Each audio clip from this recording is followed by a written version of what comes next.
যদি কেউ কিছুই না পায়, আজকাল গাড়িতে রাস্তায় চলতে গিয়ে অনেক সময় দেখা যায় যে গাড়িতে কিছু নিতে ভুলে গেছেন, পানি পর্যন্ত নেই, আর ইফতারির সময় আল্লাহু আকবার আযান হয়ে গেল, তখন কি করবেন? এই ক্ষেত্রে ফুকাহায়ে কেরাম বলছেন যে ইন্নামাল আমালু বিন্নিয়াহ, মানুষের আমল নির্ভর করে নিয়তের উপর। সুতরাং নিয়ত করবে যে এতক্ষণ তো রোজায় ছিলাম, এখন রোজা ইফতার করলাম, সাথে সাথে ইফতার করলাম, এই নিয়ত করলেই হয়ে গেল। এইরকমই কেউ যদি রোজা ছাড়তে চায় তো তার জন্য পানাহার জরুরি নাই।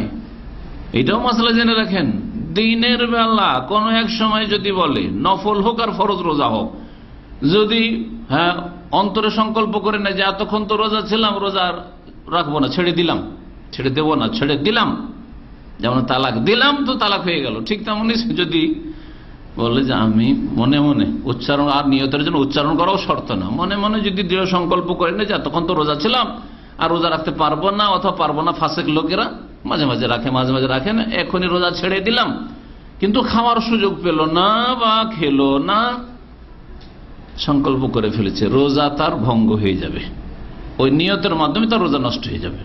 এটাও মনে রাখবেন, কারণ মানুষের কর্ম আমল নির্ভর করে নিয়তের ওপর, শুদ্ধতার দিক থেকে আর সৌন্দর্যতার দিক থেকে, শুদ্ধ হওয়ার ক্ষেত্রে, অশুদ্ধ হওয়ার ক্ষেত্রে আর সুন্দর হওয়ার ক্ষেত্রে। যার যেমন ভালো নিয়ত হবে তত সুন্দর আমল হবে। শুধু এই ক্ষেত্রে না, যার নিয়ত হবে যে এই কাজটি করব, এই আমলটি করব, সেটা শুদ্ধ হবে। আর যদি নিয়ত খারাপ থাকে, দুনিয়ার কোনো গরজ থাকে, তাহলে সে আমলটি শুদ্ধ হবে না, সে আমলটি শুদ্ধ হবে না।